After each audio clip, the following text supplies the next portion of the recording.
علاج نبوی سائنسی طریقوں کے عین مطابق۔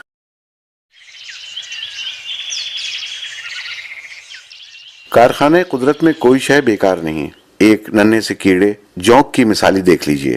میٹھے پانی میں پائے جانے والا یہ جاندار بے شمار بیماریوں کا علاج ہے۔ جونک بے ضرر طریقے سے خون چوسنے کی صلاحیت رکھتی ہے۔ اس کی مدد سے انسانی جسم میں موجود فاسد خون کو باہر نکالا جاتا ہے۔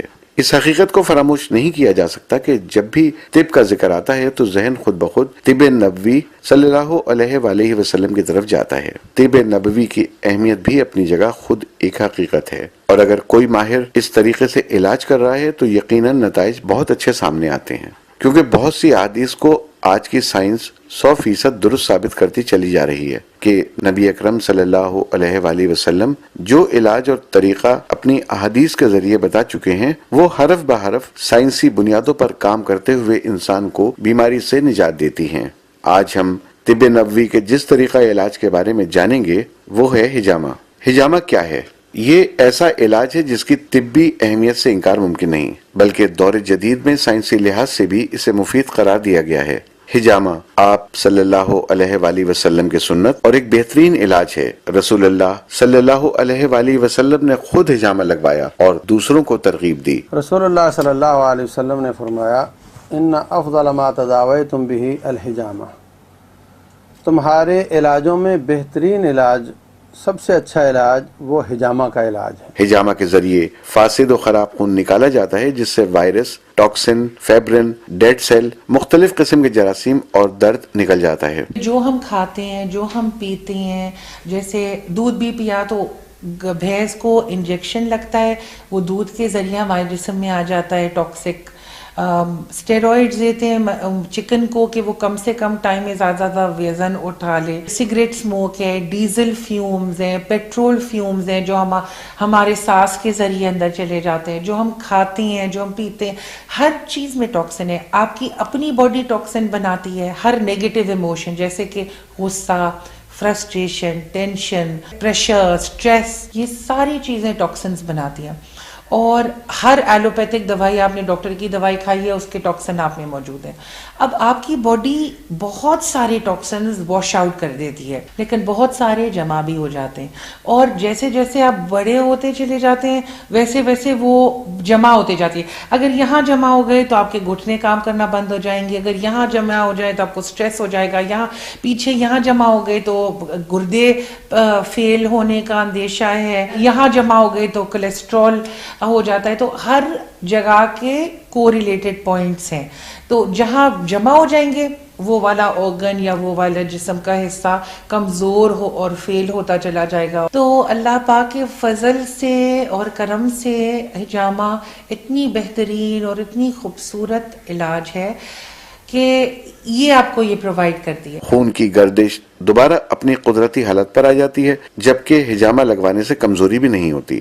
طبی طور پر ہمارے خون میں ٹوٹ پھوٹ ہوتی رہتی ہے، خون کے خلیات، سیلز چند دنوں میں مردہ ہو جاتے ہیں، جسم میں گردش کرتے رہتے ہیں۔ اگر جگر اور گردے صحیح کام کر رہے ہوں تو وہ اس کو جسم سے باہر نکال دیتے ہیں، اور اگر فاسد خون حجامہ کے ذریعے نکال دیا جائے تو جگر اور گردے پر اضافی بوجھ کم ہو جاتا ہے اور جسم میں نیا اور تازہ خون پیدا ہوتا ہے، جس کے ذریعے انسان بہت سی بیماریوں سے محفوظ رہتا ہے۔ سارے جسم میں خون ایک وہ چیز ہے جو ہر جگہ جاتا ہے اور وہاں سے مردہ سیل اٹھاتا اور وہاں آکسیجن کی زندگی پہنچا کر کے لاتا ہے، گردے میں اس کو صاف کر کے کچرا ڈرین کر دیتا ہے۔ اس طریقے سے یہ گھوم گھوم کر پورے جسم کی صحت اور صفائی کا کام کر رہا ہوتا ہے۔ جس طرح کسی شہر میں وہاں کی بلدیہ والے کچرا اٹھانا بند کر دیں تو تعفن سے جو بیماریاں پیدا ہوں گی وہاں پر، ایسے ہی اگر جسم کے دور دراز کے کسی علاقے میں اور خاص طور پہ چمڑے کے اندر جو باریک باریک وینز ہوتی ہیں، وہاں پر اگر خون کا دوران ختم ہو جائے یا کم ہو جائے، وہاں سے نہ مردہ سیل اٹھائے جاتے ہیں، نہ وہاں آکسیجن پہنچائی جاتی ہے، جس سے وہاں بیماریاں پیدا ہوتی ہیں، اور وہاں جو چھوٹے چھوٹے مسلز ہیں، پٹھے ہیں، ان کو آکسیجن کی خوراک نہیں ملتی تو مختلف قسم کی دردوں کا سبب بنتے ہیں۔ تو جب ٹریفک جام ہو جاتی ہے تو وہاں پر کپ لگا کر خون کو کھینچ کر کٹ لگا کر، اور وہ خون جو خون کی ٹریفک کو بند کرنے کا سبب بنا ہوا ہے اس کو نکال کر پھینک دیا جاتا ہے اور وہ خون کا دوران چلنا شروع ہو جاتا ہے، آکسیجن فراہم ہونے لگ جاتی ہے، جبکہ اسے لگوانے میں کوئی مضر اثرات یعنی سائیڈ ایفیکٹس بھی نہیں ہیں۔ ہجامہ یا کپ تھراپی کا تاریخی جائزہ۔ ہجامہ کوئی نیا علاج نہیں ہے بلکہ یہ ایک قدیم و مفید علاج ہے۔ آپ صلی اللہ علیہ وآلہ وسلم کی بعثت سے کافی سال قبل تقریباً دنیا کے ہر کونے پر موجود تھا اور عرب میں ہجامہ لگوانے کا بہت رواج تھا۔ یہ طریقہ علاج عہد نبوت سے بھی کئی سو سال پرانا اور اس وقت سے کامیاب طریقے سے چلا آ رہا ہے۔ ہجامہ کی ابتدا طب کی تاریخی کتب میں 5500 سال قبل مصر سے جوڑی جاتی ہے، جس میں مخصوص جانوروں کے سینگوں کو فاسد خون جمع کرنے کے برتن کے طور پر استعمال کیا جاتا تھا، جس کے باعث اسے سینگی لگوانے کا نام دیا گیا ہے، جبکہ اس کا نام علاج بالقرن یعنی ہارن تھراپی رکھا گیا تھا۔ مختلف قوموں میں ہزاروں سال سے لوگ اس کے ذریعے بہت سی بیماریوں کا علاج کرتے تھے۔ ہجامہ کی مختلف تصاویر اور علامات قدیم مصریوں کے دربار میں پائی جاتی تھیں۔ وہ مختلف طریقوں سے علاج ہجامہ کرتے تھے۔ رومی، جرمنی اور یونانی لوگ شیشے کے گلاس کے ذریعے علاج کرتے تھے اور ہندوستان کے لوگ جونک کے کیڑے کے ذریعے علاج کرتے، مگر اس طریقہ علاج کو جہالت کی دنیا میں روشنی بن کر نمودار ہونے والے رحمت للعالمین صلی اللہ علیہ وآلہ وسلم نے پسندیدگی کا درجہ دے کر بام عروج پر پہنچا دیا اور ہجامہ یا پچھنے لگوانے کے نام سے اسے منفرد شناخت عطا کر دی۔ اس حقیقت سے بھی انکار نہیں کہ یہ طریقہ علاج تحفہ معراج ہے، کیونکہ معراج کے موقع پر حضرت محمد مصطفیٰ صلی اللہ علیہ وآلہ وسلم کو نماز کے ساتھ ساتھ ہجامہ کی بھی تلقین کی گئی۔ رسول اللہ صلی اللہ علیہ وسلم فرماتے ہیں میں معراج پر گیا تو ہر آسمان پر فرشتے ملتے تھے، تو مجھے یہ نصیحت کرتے تھے کہ مر امتک بالحجامہ، اپنی امت کو حکم دو کہ وہ حجامہ کروایا کریں۔ اب یہ طریقہ علاج دنیا بھر کے بڑے ممالک میں رائج ہو چکا ہے۔ کپ تھراپی کی تعلیم کہاں اور کیسے؟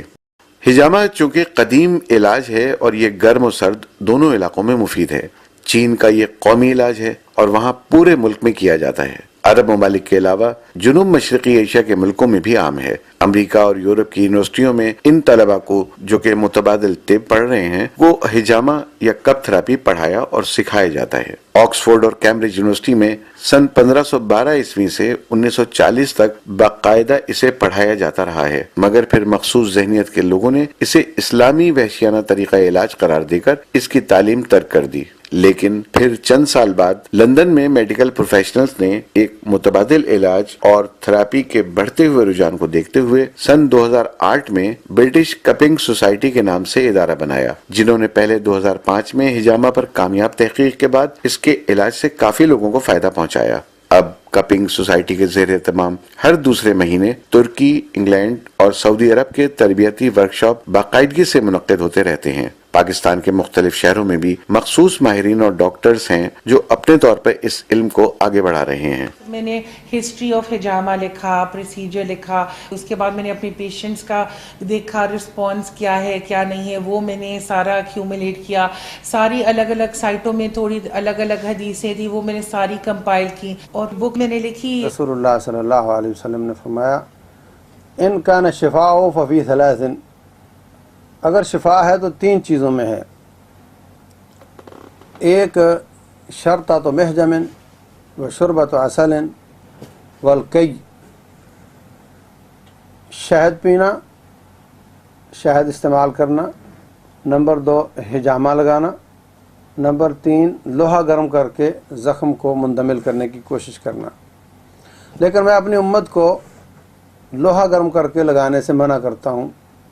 اس کا حکم ناپسندیدہ اور مکروہ کا ہے، مجبوری ہو تو کیا بھی جا سکتا ہے، روٹین میں لوہا گرم کر کے جسم کو نہیں لگانا چاہیے۔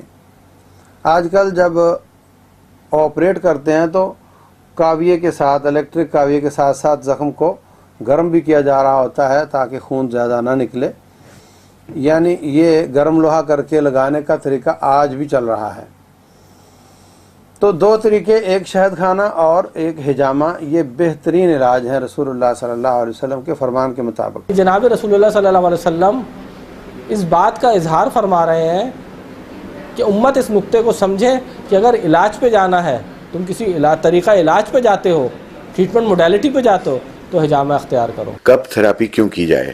انسانی عادت ہے کہ کوئی بھی کام کرنے سے پہلے یہ ضرور سوچتا ہے کہ اس میں میرا فائدہ کیا ہے. اسی طرح یہ سوال اہم ہے کہ کب تھراپی کا فائدہ کیا ہوگا اور کیوں کی جائے. چلتے اچانک میری پیٹھ میں اتنی شدت کی تکلیف ہوئی کہ مجھے بیچ مال میں بیٹھ جانا پڑا. اب مجھے امبیرسمنٹ بھی ہوئی کہ یہ مجھ سے کھڑا نہیں ہوا جا رہا, اتنی تکلیف ہو رہی ہے. تو میں نے حجامے لگوائے, اس کے بعد مجھے بہت فائدہ ہوا. میری تکلیف کا ٹائم جو ہے وہ کم سے کم ہوتا گیا, اور اب تو ماشاءاللہ 3.25 سال سے مجھے کبھی تکلیف سے کبھی نہیں ہوتی, نہ مجھے کبھی بیٹھنا پڑتا ہے تکلیف سے. میں بالکل ماشاءاللہ الحمدللہ بالکل پین فری ہو گئی. یہ اللہ کا کرم ہے, یہ اللہ کی رحمت ہے میرے اوپر. یقین جانیں اس کے اندر جو سکسیس ریٹ ہے وہ 80 to 90% ہے. ہم اس علاج کو علم کے ذریعے کرتے ہیں, لیکن علم کی بنیاد پہ نہیں کرتے, عقیدے کی بنیاد پہ کرتے ہیں. چونکہ صحت کا معاملہ ہے تو سوال انتہائی اہمیت اختیار کر جاتا ہے. تو اس کے جواب میں کچھ عام فائدے یہ ہیں کہ اس طریقہ علاج سے خون صاف ہو جاتا ہے, شریانوں پر اچھا اثر پڑتا ہے, پٹھوں کے اکڑاؤ کو ختم کرنے کے لیے مفید ہے, درد گردہ, دمہ اور پھیپڑوں کے امراض اور دل کے لیے مفید ہے, سر درد, درد شقیقہ اور دانتوں کے درد کو آرام دیتا ہے, آنکھوں کی بیماریوں میں مفید ہے, فشار خون میں آرام پہنچاتا ہے, کندھوں, سینہ, پیٹ کے درد میں مفید ہے, کاہلی, سستی اور زیادہ نیند آنے کی بیماریوں میں مفید ہے, ناسور, کیل مہاسوں اور خارش میں مفید ہے, زہر خوارنی میں مفید ہے, مواد بھرے زخموں کے لیے مفید ہے, الرجی میں مفید ہے, رحم کی بیماریوں اور ماہواری کے لیے مفید ہے. جو لیڈیز ہیں جن کو سروائیکل پرابلم ہے, اسپونڈلائٹس ہے, فروزن شولڈر ہے, لوور بیک پین ہے, شیاٹیکا پین ہے, آرتھرائٹس کی وجہ سے گھٹنے نہیں چل رہے, یہ اس میں جو حجامے کا رزلٹ ہے وہ ڈرامیٹک ہے. تقریباً 5-6 سال پہلے میرے جوائنٹس میں بہت تکلیف تھی. گھٹنوں کی حالت یہ اب ہو گئی تھی, چونکہ ویٹ بڑھتا جا رہا تھا, ویٹ کم کرنے کے لیے دوڑنا بھاگنا یہ سب پاپڑ بیل رہی تھی, لیکن فائدہ یوں نہیں ہو پا رہا تھا کہ میرے ہڈیاں کمزور ہوتی جا رہی تھیں. پھر میری چھوٹی بہن ہے جسے حجامہ کے بارے میں کافی معلومات تھی, پھر انہوں نے مجھے میری حجامہ کیا. الحمدللہ میرے حجامہ کرنے سے میرے جوائنٹس میں کافی تقویت مجھے ملی اور میں چلنا پھرنا میرا کافی بہتر ہو گیا. میں زمین پہ بالکل نہیں بیٹھ سکتی تھی, اب الحمدللہ میں کھانا بیٹھ کے زمین پہ کھاتی ہوں.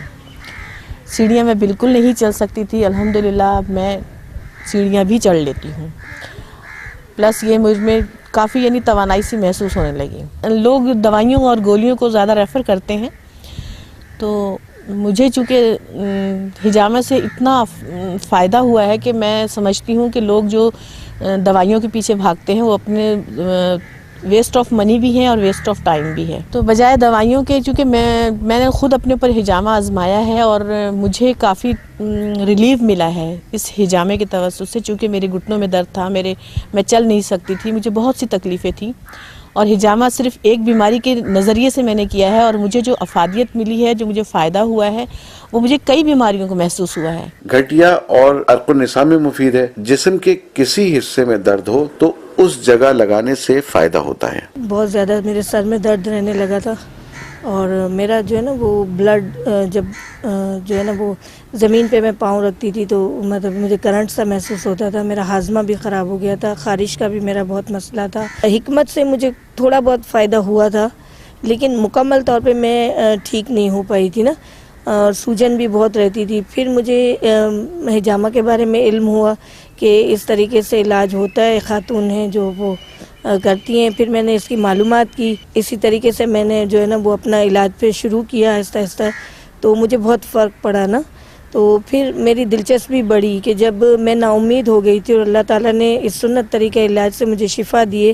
صحت یاب لوگ بھی کرا سکتے ہیں کیونکہ یہ سنت ہے اور اس میں بیماریوں سے بچاؤ ہے. ماہرین کے تجربے کے مطابق جن امراض میں لوگوں کو شفا حاصل ہوئی ان میں قابل ذکر خاص طور پر درد سر, ٹینشن کی وجہ سے درد سر, ڈپریشن, درد شقیقہ, کندھوں کا درد, گردوں کا درد, بلڈ پریشر, سر چکرانا, کان میں آوازیں آنا, کمر کا درد, عرق النساء, ایڑی کا درد, ٹانگوں کا درد, نفسیاتی امراض, جادو, سحر, برس, الرجی وغیرہ جیسے امراض شامل ہیں. 4 پوائنٹ اگر آپ کولیسٹرول کے لگائیں گے 3 مہینے تک 4 مہینے تک پہلے آپ اپنا لپڈ پروفائل کرا کے دیکھ لیں, 3-4 مہینے 3 یا 4 سٹنگ کرانے کے بعد دیکھیں تو وہ ڈراسٹکلی فال ہو جائے گا. کپ تھراپی یا ہجامہ سے متعلق احادیث مبارکہ. ایک روایت میں ہے کہ حضور اقدس صلی اللہ علیہ وسلم نے فرمایا, ہجامہ کروانا دواؤں سے بہتر ہے, تمہاری دواؤں میں سب سے بہترین دوا یعنی علاج ہجامہ ہے.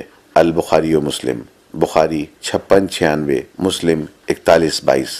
یہ حدیث مبارکہ ایک بہت اہم نقطہ ثابت کرتی ہے کہ ہجامہ میں ہر اس مرض کا علاج ہے جس مرض کی دوا ابھی تک دریافت نہیں کی جا سکی, جیسا کہ لوگ ایڈز کو لا علاج قرار دیتے ہیں یا پھر ڈینگی فیور کا مستند اور مستقل علاج دریافت نہ ہو سکا. آج ایسی ایسی بیماریاں آ گئی ہیں جو میں سمجھتا ہوں اللہ تعالیٰ کی سزا کے طور پر ہیں, جیسے ایڈز وغیرہ ہے, جو مختلف قسم کی اللہ کی نافرمانیاں کرنے کے نتیجے میں آ رہی ہیں.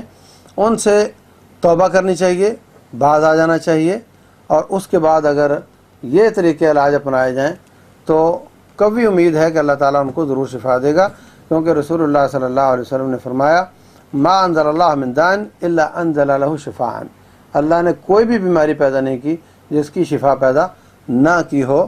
تو ایک طریقہ علاج میں اگر نا امیدی ہے تو دوسرا طریقہ علاج, تیسرا طریقہ علاج, اور ان میں سب سے بہترین نبی صلی اللہ علیہ وسلم کی زبانی کہ وہ ہجامہ ہے. اسامہ بن شریک رضی اللہ تعالیٰ عنہ روایت کرتے ہیں کہ رسول صلی اللہ علیہ وسلم نے فرمایا, اے اللہ کے بندو, اپنی بیماریوں کا علاج کراؤ, کیونکہ اللہ تعالیٰ نے کوئی مرض ایسا پیدا نہیں کیا جس کا علاج نہ ہو, صرف ایک مرض ایسا پیدا کیا ہے جس کا علاج نہیں ہے, صرف ایک مرض, یعنی مرض الموت. الترمذی 2038, ابو داؤد 3857. کپ تھراپی کے طریقے و اقسام.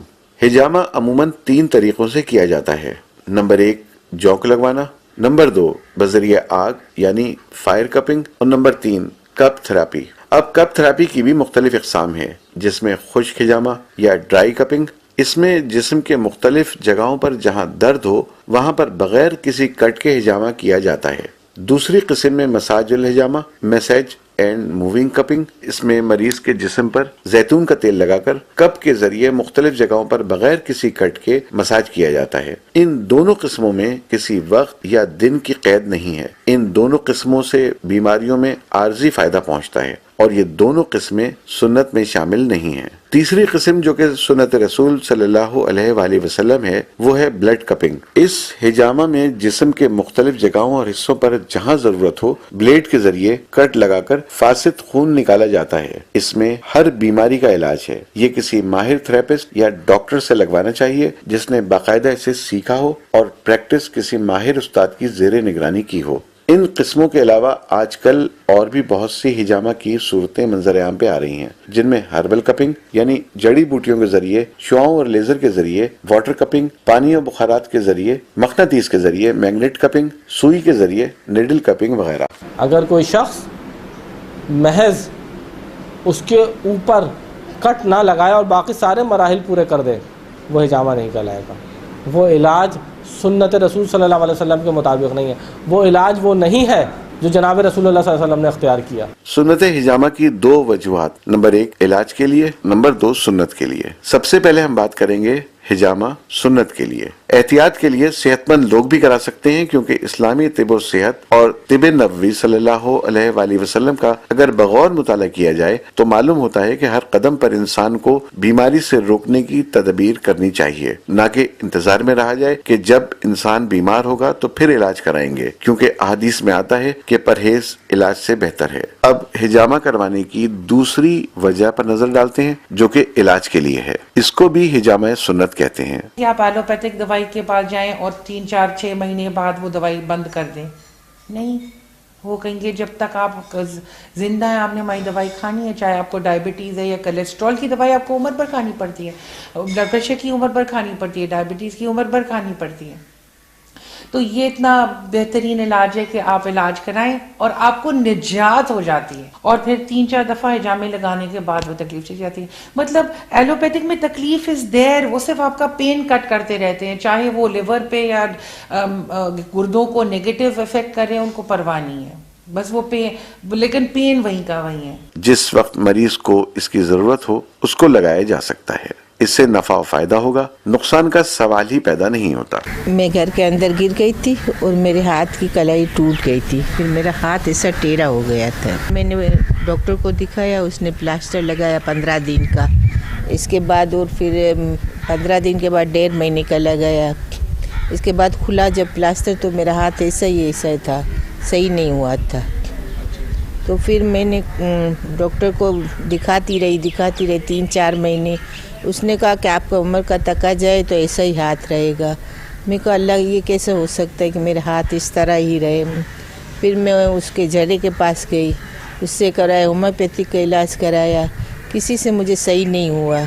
پھر مجھے یہ ہوا کہ کسی نے کہا کہ آپ یہ حجامہ کے ذریعے کرائیں نا، تو میں اللہ کے حکم سے سنت طریقہ علاج کرائی، تو میرے ہاتھ 1 مہینے میں تھوڑا سا اس طرح ہوا، پھر دوسرے مہینے میں صحیح ہوا، تیسرے مہینے میں اللہ کے کرم سے میں نے اس ہاتھ سے آٹا بھی گوندا، سب کام اسی ہاتھ سے میں نے کیا، اور اللہ کا کرم ہے کہ ابھی تک میرے ہاتھ میں کوئی درد نہیں ہے اور میرا ہاتھ سیدھا ہو گیا ہے۔ اس میں ہم لوگوں کو عام طور پہ یہ کہتے ہیں کہ آپ دیکھیں اپنا جو آپ کے پاس ٹیسٹ رپورٹس ہیں ان کو آپ محفوظ رکھیں، 1 مہینے 2 مہینے اپنے آپ حجامہ کروائیں، جب اس کے بعد آپ سمجھتے ہیں کہ ہاں اب آپ کی طبیعت میں کچھ بہتری آ رہی ہے، پھر آپ اپنی دوبارہ رپورٹس کروا کے اور اس کو ڈاکومنٹ کے طور پر آپ محفوظ رکھ سکتے ہیں کہ حجامہ سے پہلے میرے کیا مسئلے مسائل تھے یا میری رپورٹس کس طرح کی تھیں، اور اب حجامہ کے بعد میری رپورٹس کیا آئی ہیں۔ احرام کی حالت میں نبی نے حجامہ کروایا۔ علاج کے موقع پر اگر ضرورت ہو تو اس وقت ایمرجنسی کے طریقے اختیار کیے جائیں، یعنی فوراً حجامہ لگوائیں۔ 1976 میں میرا ایکسیڈنٹ ہو گیا تھا، اس کے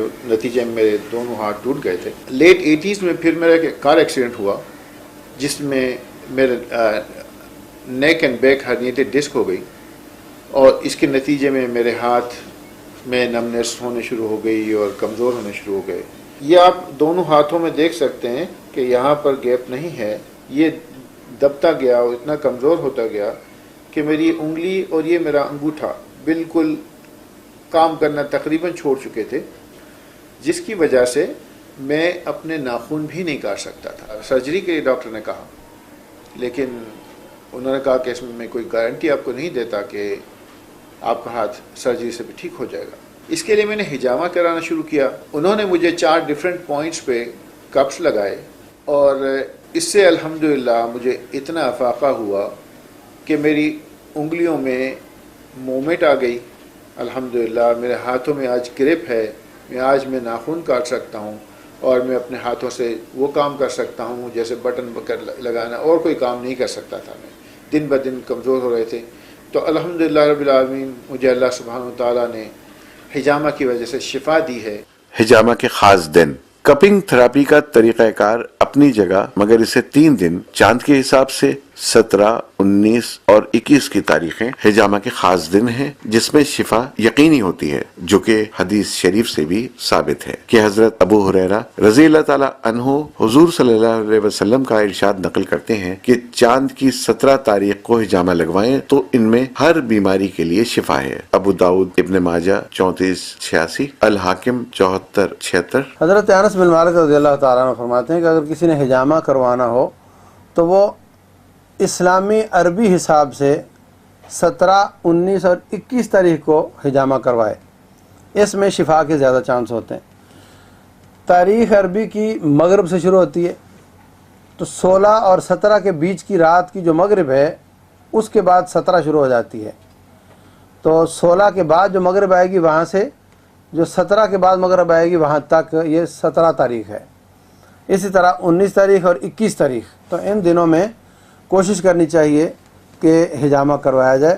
اگر کوئی مجبوری ہو تو کسی تاریخ میں بھی کروا لے، اکثر اوقات اللہ تعالیٰ عافیت دے دیتا ہے، لیکن جو زیادہ بہتر دن ہیں رسول اللہ صلی اللہ علیہ وسلم کے فرمان کے مطابق وہ 17، 19 اور 21 عربی اسلامی حساب سے۔ کپنگ تھراپی کتنی عمر میں اور کتنی بار؟